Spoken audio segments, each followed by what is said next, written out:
Hey pillars, and welcome back to another crash analysis. We're taking a look at Mathieu van der Poel's crash during the 2020 Tokyo mountain bike race. Very unfortunate. Mathieu van der Poel was a big shoe-in favorite for gold. So we will take a look and break down exactly what happened because there is some misinformation regarding how he crashed. So I do want to explain and really break it down. So let's jump right into that. Now the crash took place at the most technical section of the course where there is rocks that drop off. So it's kind of like a ramp of rocks and you somewhat land on the rock or just after the rocks. So pretty technical if you ask me. I'm not a mountain biker by any means, so the fact that they're dropping off this, it's pretty technical. And a lot of people were saying that Mathieu van der Poel just miscalculated the drop. You can see right now he has too much weight on the front end where a lot of the riders were on the back of their bikes.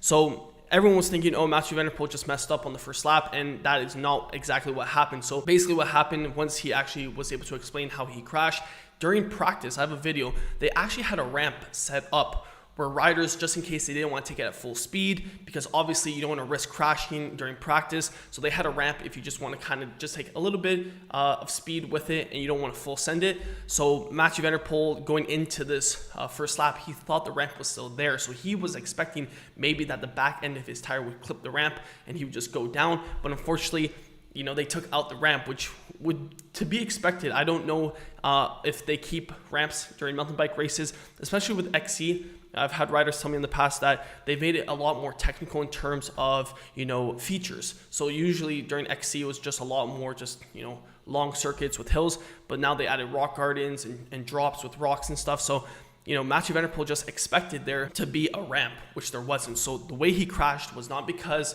well, yes, in terms of form, Mathieu van der Poel, unfortunately, he put too much front end. So if we watch this, and I'll break it down now in slow motion, if you watch it, he's expecting, because he's coming full force. So the rider that's in front of him, he doesn't have time to really react.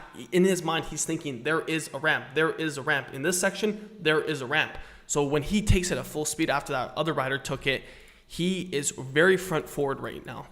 So you can see by the time he has time to really react and put his butt all the way to the back of the seat, he's way too front forward. So right now, he's going to clip the front of the rock. So very unfortunate because by the time he realizes he can't clear it, his front wheel is way too downwards to even recorrect himself, and he just hits it full speed and goes flying. So very unfortunate that he wasn't able to realize there wasn't the ramp there. And you see Tom Pidcock, him knowing that there isn't a ramp, he is already going upwards, and he's going to push all the way back near the end of his saddle. And you can see the difference right there. If you look at Tom Pidcock, his front wheel is already in the air. And if we look at Mathieu van der Poel, when he came into it, look at Mathieu van der Poel. His wheel is already going downwards because he thinks there's a ramp.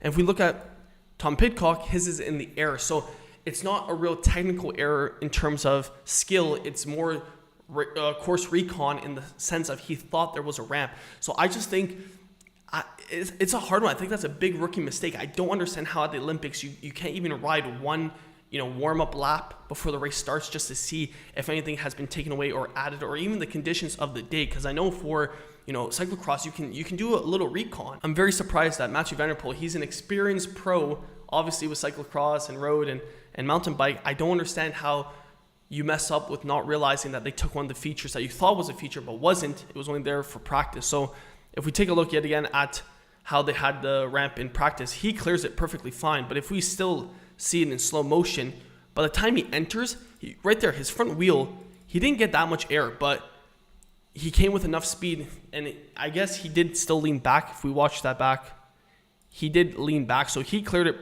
properly. But I think Mathieu van der Poel he didn't come with enough, I wouldn't even say speed. Maybe he just didn't come with the right entry because he was already going downwards. So just unfortunate. And on this channel, I usually only cover road cycling crashes because that's my main discipline. And obviously, if I can teach you guys how to avoid a crash and I can avoid it as well, then it's a win-win for everyone and we can avoid silly mistakes. But in this situation, I really wanted to cover it because I love Mathieu van der Poel. I call him the cyborg. We saw him in the Tour de France wearing the yellow jersey, taking a stage win. You know, he's an amazing rider. And in this situation, it's just unfortunate that, you know, he couldn't, you know, finish the season off with a big W. But Tom Pidcock won it, which was very deserving as well. So wow, in this situation, it's crazy how just one little mistake doing a recon right before you could save yourself from crashing and then having to wait another 4 years to potentially win gold. And I think he is stronger than Tom Pidcock, so he was coming off of incredible form. So, wow. The only way I can say to avoid this crash, because obviously I'm not a mountain biker in terms of technique, is just, if possible, do a recon. And I'll tie that in maybe to road cycling, that if you're doing a recon for a race, obviously for stage racing it's a little bit different, but probably most people are not watching this and they're doing stage races.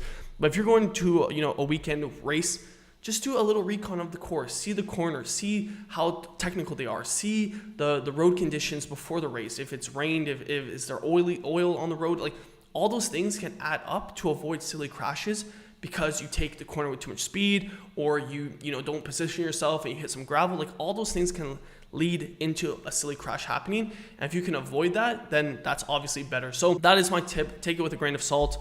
Like I said, I don't want to glorify the crashes. I just think it's important that we try to learn at least something from this crash, and all I can say is recon the course the day of. Even though you've done it for months in the past and a lot of time before, just try to do a recon the day of the event, because this crash is 100% avoidable. He didn't crash because he doesn't have technique. He crashed because he thought there was a ramp. So that's the video. Like the video, subscribe to the channel, and until the next one, keep on pedaling.